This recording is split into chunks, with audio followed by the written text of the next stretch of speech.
welcome to Johnny English. So it's a new week, and again this week we're going to be helping you to speak English naturally and with confidence. So what are we going to talk about? Well, when I have lessons with my students, very often they give me the material I need to be able to present a video. And today is no exception.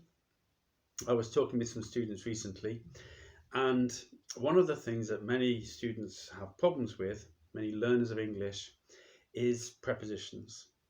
Now, the problem with prepositions is they're very hard to teach, and because of that, they're very hard to learn. The best way to learn prepositions is through simply practice. See them in context, learn how they're used, and that way you start to kind of naturally absorb the understanding of prepositions. But there are some things that we can do to help us a little bit with prepositions, and that is to try and see how prepositions work in the context of what is the purpose of a preposition. How does this preposition get me from this word to this word, and how does it create the relationship between the two words? And by doing that, you can kind of see how prepositions work. So I'm going to talk today about two prepositions. I'm going to talk about the preposition for, and I'm going to talk about the preposition on. Now, I can by no means cover every single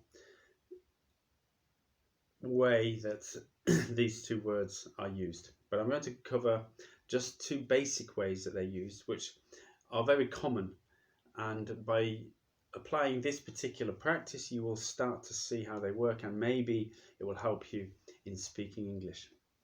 So the preposition for, we use the word for when we are talking about something that we're doing and the reason for why we're doing it. So it's very common here in Poland for people to say, I'm buying a present to my friend, or I'm preparing to an exam. But in English, what we use in these contexts is we think about what it is that we are doing and why. So when we have a reason for something, so what is the reason you are studying? Oh, I am studying for an exam. And what is the reason you are buying a present? Well, I'm buying a present for my friend, for his or her birthday.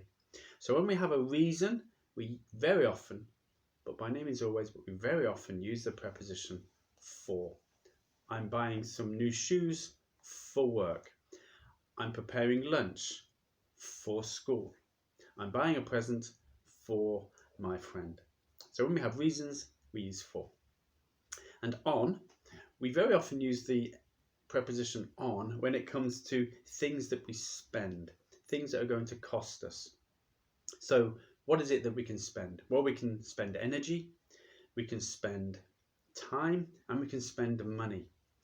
So with all those, we spend it on. So for example, I need to spend some time on preparing for my exam.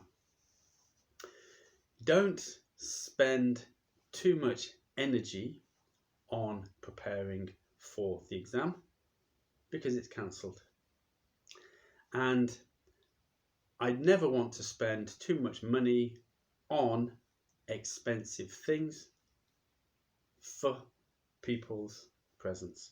I never want to spend too much money on people for presents. So hopefully that's helped you. On and for, some basic ways in which we use them, and practice it, look out for it as always, and please tune in tomorrow for our next video.